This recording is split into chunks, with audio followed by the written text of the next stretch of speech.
Assalamualaikum warahmatullahi wabarakatuh. Kami dari kelompok 1. Di sini kami akan mempresentasikan tentang teori psikoanalisa dan teori kognitif. Kelompok anggota kami pertama, Adi Maulana, NIM 1910123 210013. Kedua, Aida Rahmah, NIM 1910123 320020. 3. Nurula Azizah, NIM 1910123 220035. Keempat, Fitria Ramadana, NIM 1910123 320014. Assalamualaikum warahmatullahi wabarakatuh. Perkenalkan, nama saya Adi Maulana dengan NIM 1910123213. Baik, di sini saya akan menjelaskan tentang pengertian teori psikoanalisis. Psikoanalisis adalah cabang ilmu yang dikembangkan oleh Sigmund Freud dan para pengikutnya sebagai studi fungsi dan perilaku psikologis manusia. Teori psikoanalisis merujuk pada sebuah istilah yang dipopulerkan oleh Freud secara Freud dan psikoanalisis itu sendiri. Secara garis besarnya, teori ini menyatakan bahwa sebuah ketidaksadaran pada individu yang memiliki peran yang utama dalam diri seseorang. Tugas psikologi adalah menganalisis kesadaran itu. Kesadaran digambarkan terdiri dari unsur struktural yang sangat erat hubungannya dengan proses dalam panca indera. Psikologi berusaha mencari unsur dasar daripada kesadaran itu dan menentukan bagaimana unsur-unsur bergabung.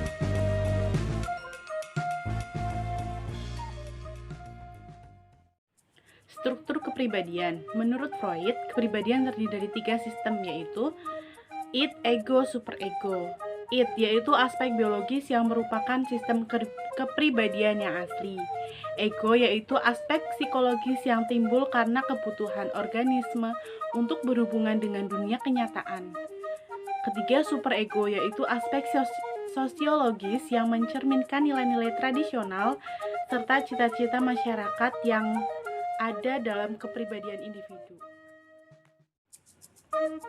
Saya Nurul Azizah. Di sini saya akan melanjutkan presentasi, yaitu C, tentang implikasi teori psikoanalisa dalam pendidikan. Konsep kecemasan diarahkan ke pendidikan ranah efektif atau karakternya. Jadi menurut Freud itu konsep kecemasan berkaitan dengan proses pendidikan. Kecemasan merupakan fungsi ego untuk memperingatkan individu tentang kemungkinan suatu bahaya, sehingga dapat disiapkan reaksi adaptif yang sesuai. Peserta didik dibantu untuk menghargai diri dan orang lain serta lingkungannya. Jadi tadi dengan kata lain, konsep kecemasan diarahkan ke pendidikan ranah efektif atau karakternya.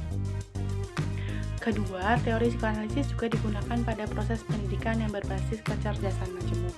Setiap individu pasti memiliki kecerdasan yang berbeda. Kecerdasan bukanlah patokan pada angka-angka yang berkaitan dengan IQ. Lalu pendidikan seharusnya menjembatani setiap kecerdasan yang dimiliki oleh peserta didik, mengembangkan bakat dan minat sesuai dengan kebutuhannya. Tentu sejalan dengan teori Freud yang menyebut bahwa manusia sebagai makhluk yang memiliki keinginan dan kebutuhan dasar. Ketiga, konsep psikoanalisis yang menyatakan bahwa manusia merupakan makhluk yang memiliki keinginan dan kebutuhan dasar.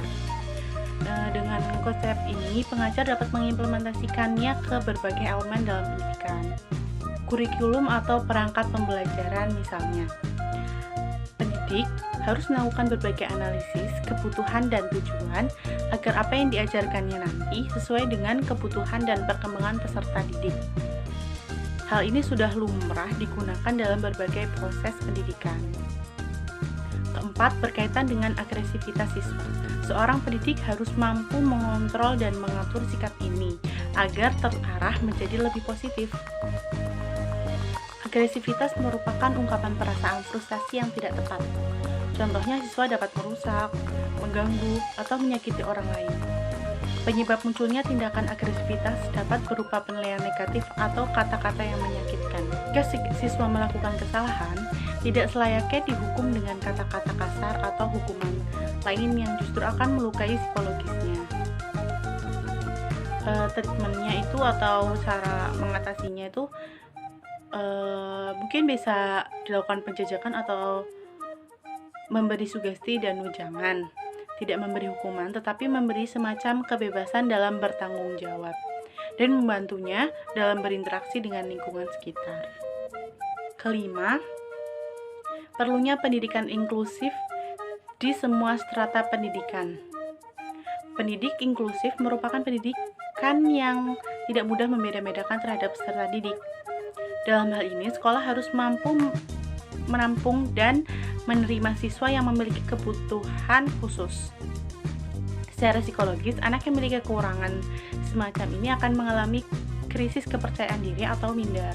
Untuk mengurangi dan menghilangkan rasa minder tersebut, sekolah harus menerima ketunaan tersebut tanpa merasa sebagai bagian yang terpisah dari masyarakat. Dengan pendidikan inklusif, permasalahan ini diharapkan dapat membantu bagi anak yang memiliki keterbatasan. Keenam, konsep psikoanalisis yang diterapkan dalam pendidikan adalah pendidikan yang bermuara pada penciptaan kreativitas peserta didik. Saat ini kita berada pada era revolusi teknologi informasi. Pada era ini, setiap manusia dituntut memiliki kreativitas yang orisinil dan terbaik.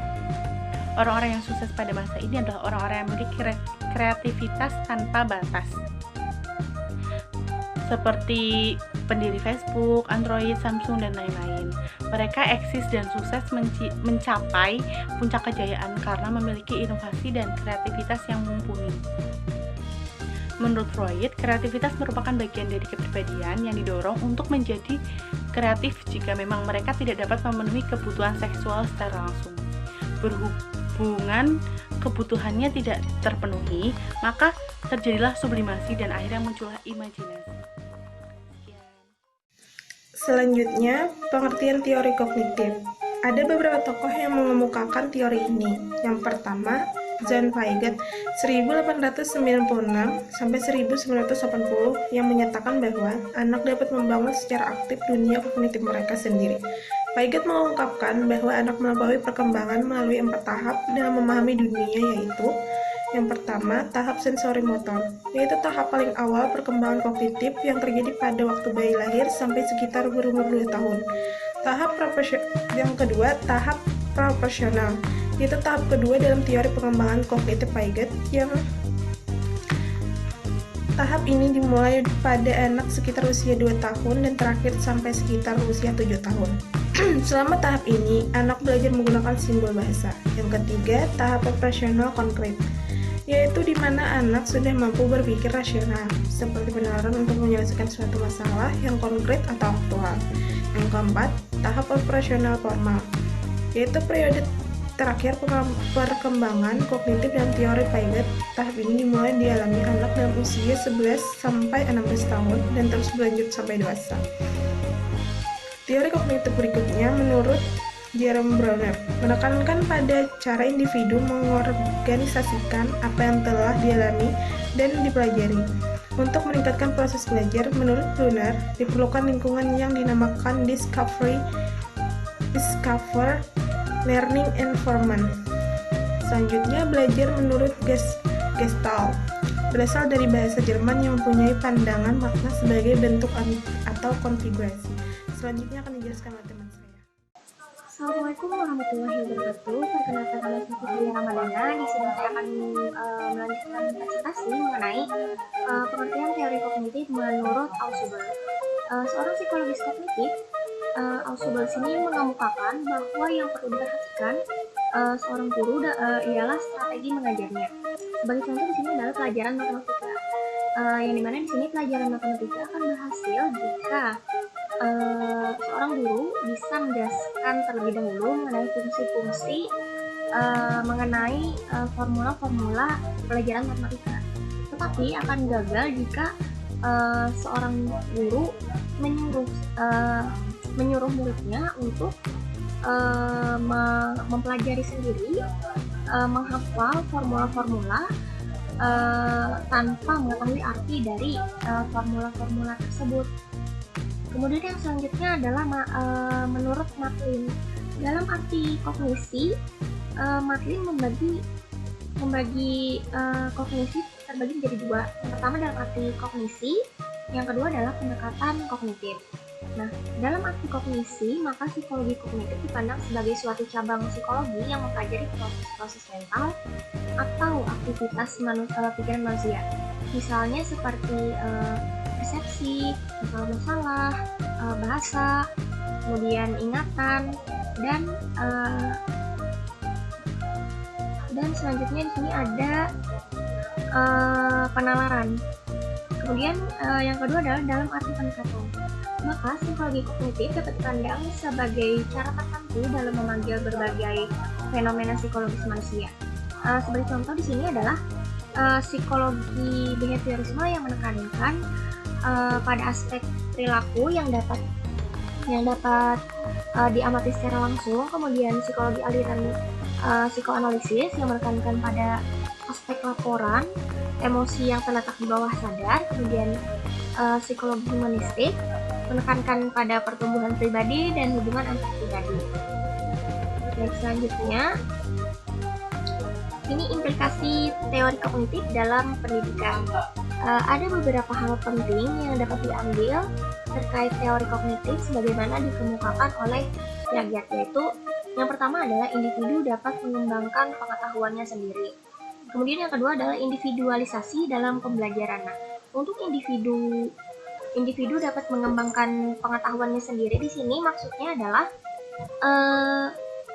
individu mampu mengalami kemajuan tingkat perkembangan kognitif atau pengetahuan ke tingkat yang lebih tinggi.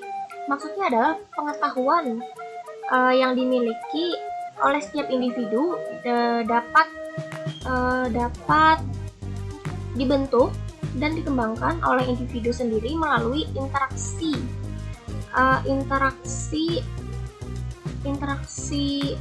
dengan lingkungan tersebut. Kemudian dapat dilakukan secara terus-menerus. Terus yang kedua adalah individualisasi dalam pembelajaran. Nah, maksudnya di sini adalah dalam proses pembelajaran perlakuan terhadap individu harus didasarkan pada perkembangan kognitifnya. Atau dengan kata lain dalam proses pembelajaran harus disesuaikan dengan tingkat perkembangan individu. Belajar akan lebih berhasil apabila disesuaikan dengan tahap perkembangan kognitif peserta didik. Mungkin hanya itu yang dapat saya sampaikan. Terima kasih. Wassalamualaikum warahmatullahi wabarakatuh.